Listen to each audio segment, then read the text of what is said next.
Well, I finally saw it. I saw the Batman, and I'm speechless. I am speechless in every sense of the word because I just saw something special, something great, something beautiful, but also not exactly the right word to describe this movie because, in a way, it's not beautiful at all. This movie gave me everything I wanted. It gave me everything I've wanted from the Batman, and I've always wanted to see from Batman. It delivered in every sense of the word. And it wasn't really just generic fan service. It just gave me what the Batman truly is. And that's just something that I don't know how to describe, but I want to describe at the same time. And I'm going to do the best I can to describe this cinematic work of art. So, this is how the Batman gave me hope in CBMs again. Comic book movies. I don't know how else to put it.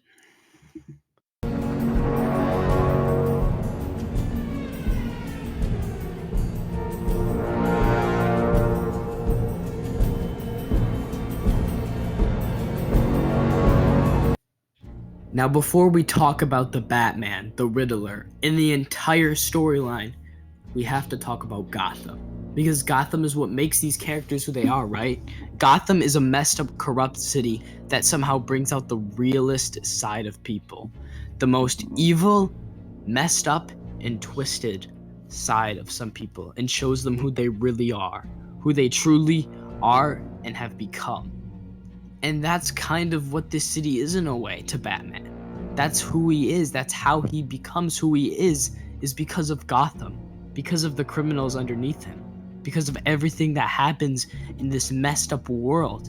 And I feel like Matt Reeves did a perfect job at showing what Gotham is and showing the atmosphere of it and how it truly just is represented in the comics and is represented in this world. I love the soundtrack and how it's utilized to show what Gotham is. The Nirvana choices, having that Nirvana song in it, was the perfect choice to show and sort of excel at showing how truly corrupted and depressing and messed up that this city really is. And now, of course, it's not just the soundtrack, it's a little touch to it, but it really does excel and add to what Matt Reeves is trying to show what Gotham City is. And I think that is something just evil in a way. I don't know how to describe it. It's just something that it's hard to really describe with adjectives. And it's not just the soundtrack, it's also the voiceover at the beginning, him saying how people say he hides from the shadows, but he is the shadows. He is the night. He is Batman because Gotham City is a part of Batman. Gotham City is who Batman is. It's who all these people are. It shows who they are. And that is something that really is not really shown in other Batman movies and should be shown. And this movie does a perfect job at it. And of course, there's the visuals. How Gotham is visually represented. It could have a great design, but if it's not represented great with the visuals, it won't stick. But the way Matt Reeves uses the camera, uses lighting, uses the set designs is just amazing. It really shows what Gotham City truly is and what it truly has become. It's in a way of a mixture of a realistic city, but at the same time, something more corrupted and sad.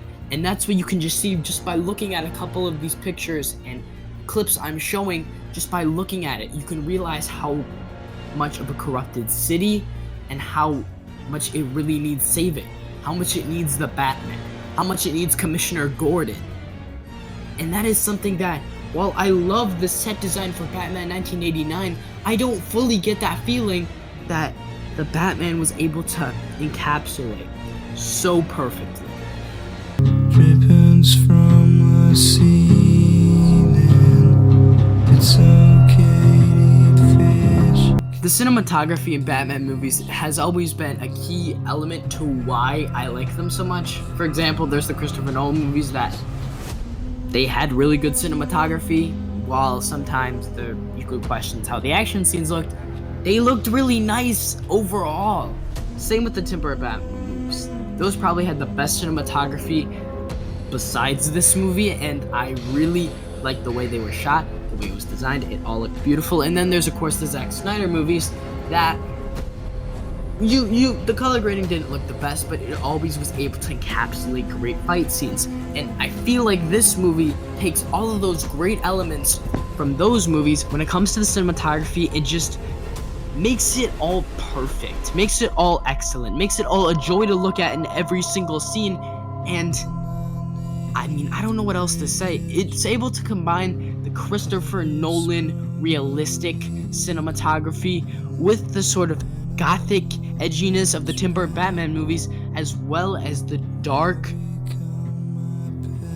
cinematography and lighting that Zack Snyder provided. And it takes all of them and makes it great. You have the great action scenes that Zack Snyder was able to provide. The only difference is they feel more realistic, kind of how the Christopher Nolan ones felt, except for they're awesome, they're epic, they're big, but they're not numbingly stupid and dumb, kind of how the Zack Snyder ones were, especially in Batman v Superman. They're not mindless, they're not numb.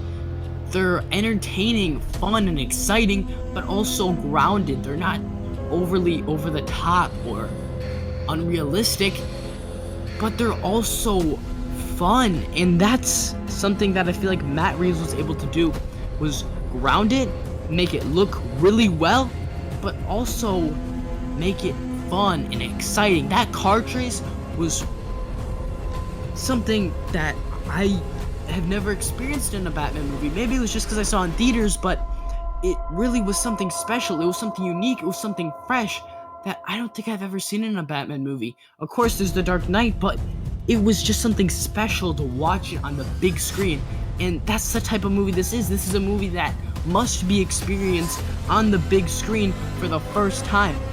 And Matt Reeves was able to execute that brilliantly. That is one of the best parts of this movie, is the fight scenes.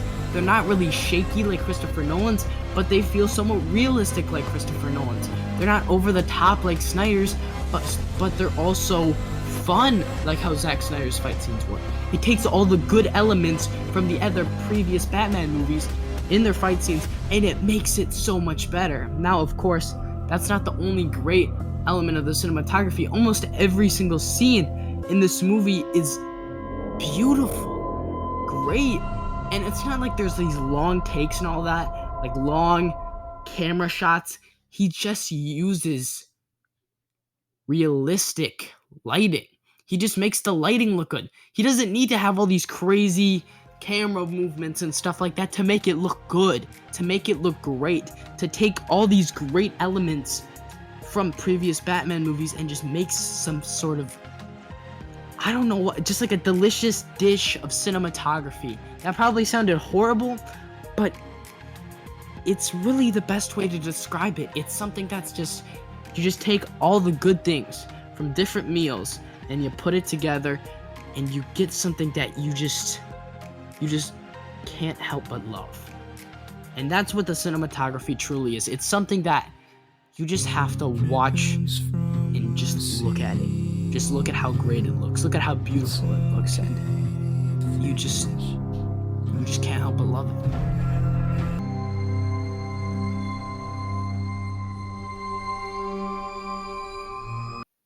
The next thing we're going to talk about is the villain of the story, the Riddler. Now, I really did not know what to expect from the Riddler because, well, I mean, he's a very cheesy character in most adaptations, and this seems like it's supposed to be a serious Batman movie, so I wasn't fully sure how they were going to handle him, how well he was going to be played into the movie, how well Paul Dano, however you pronounce his name, was going to act as him. I didn't look too much at the cast, so I didn't know it was him at the time, but he delivered it perfectly. He did a great job at playing this psychotic serial killer who has elements that's kind of like the Joker, but at the same time isn't really like the Joker because has more of a calm persona in a way. He's calmly psychotic. Well, the Joker is very loud, very vibrant, very, obnoxious in a way. that's not how the Riddler's like. That's not how the Riddler portrays himself. And the way they do it, they made the Riddler, who was such a goofy comic book character, into a threatening, terrifying serial killer that, like, to his mask, to the way that he breathes when he's recording videos of him for the most part and stuff like that. It's just creepy. He's just creepy. He's unsettling, and he does such a great job at getting goosebumps down your skin. And honestly, no one else could have done a better job than Paul Dano. He did a great job at playing him, and I mean, yeah, he just did a phenomenal job. That scene where Batman is talking to him in Arkham is one of the greatest Batman scenes of all time. He's just a great villain overall, and deserves credit as probably one of the best comic book films we have seen in a while.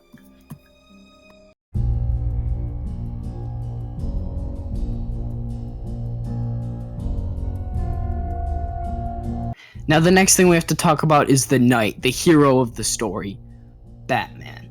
Now, a lot of people were either excited for Robert Pattinson to be the Batman, or just really weren't, and I was one of those people that wasn't because, the guy that did the Twilight movies? Oh gosh, here we go. What is DC doing? I was completely wrong. I didn't even see the Twilight movies, so I don't know why I was judging that. But he did such a great job embodying the role, embodying the Batman, and probably giving us the best live-action Batman performance we have and probably ever will get. It was that great. It was that perfect. It was that excellent. And I don't see anyone else doing a better job than how he did it. I love how at the beginning he felt a lot like Rorschach, being very much a brutal, broken, but young Batman at the same time. He's younger, so he fully doesn't know his morals and his values yet, because this is supposed to be his second year or third year or something like that into being the Batman. I also love how we don't go over the same scene again, the same Martha and Thomas Wayne death scene. That would have been annoying for the third, fourth time in a row that we've seen in a Batman movie. You gotta switch it up a little bit. We get the whole idea at this point. It's been too many times. You don't have to do it like a fifth time. We've done it 4 times at this point. And I mean, that honestly in and of itself is a massive positive. But in the movie, we slowly see Bruce change into less of a brutal vigilante and more as a hero that Gotham needs. Less of the guy that would assault officers and tase thugs in the skull, and more of a gentle icon and hero that still can be brutal when he needs to be. When he seems to start to change is when Alfred tells him the truth about his parents. We see the Riddler reveals the truth about Thomas and Martha Wayne, and how a reporter found out about Martha's past, and how Thomas told Falcone to take care of it, and he hired an assassin. However, Thomas didn't know about this, and this drives Bruce to try and do the right thing more, instead of just being a brutal vigilante. Now, this might not make sense, but it plays out in a way that's hard to explain, but it works very well. And I think it's a pretty good character arc. It's not a phenomenal character arc, but when it comes to other Batman movies, this is one of the best character arcs we've probably ever gotten from him, because in other ones, while the performance is normally great, we don't really get a character arc from him. But seeing him turn from a very brutal, edgy vigilante into more of a caring heart is something that you just love to see. And it really shows. You can tell Robert Pattinson cared about this role. He cared about this character, and the presence he gives. Anytime I see him in a Batman costume, I'm like, yes, this is Batman. I don't think about it being Robert Pattinson in a Batman costume. I see Batman. I see the Knight. I see vengeance. I see Batman right there. And when I see him take it off, I see Bruce Wayne. He's just so into the role. He's so caught up in it that it makes you think that it's the actual character, that this is this is just the character being the character, And I don't think there's been a Batman that I've loved that much. There's ones where I think I just see the Batman, yeah, but not in the way that Robert Pattinson is able to portray him. And that scene where Catwoman is going to kill Falcone is such an amazing scene. Anytime we have scenes like this in any Batman adaptation is always great, but this one is special because of the relationship Catwoman and Bruce have. Bruce knows that if she goes down that path, she will never get out of it. And since Bruce cares and loves her, He especially doesn't want her to kill Falcone, not just because he doesn't want Falcone to die, but because she doesn't want her to go down the wrong path. And just seeing Bruce with these morals, having a reason for them, and having him, have a reason to being this insanely brutal and being this insanely dark is great, Because, like, in the Tim Burton Batman movies, in the Zack Snyder movies, we did have a full reason for why he, killed people. And he doesn't really kill people in this movie. Of course, there's this guy with the taser that I think he might have killed. We're not fully sure about that. But besides that, he doesn't really kill people in this movie. But the whole point is, in the Zack Snyder movie, of course, he lost Jason Todd and stuff like that. But it doesn't go too in depth. In this movie, it goes a little bit more in depth in his psyche. We get to understand Batman a little bit more. And while it's not perfect, it's not exactly like this is completely focused on the psychology of Batman. It focuses on it a lot more than most Batman movies do.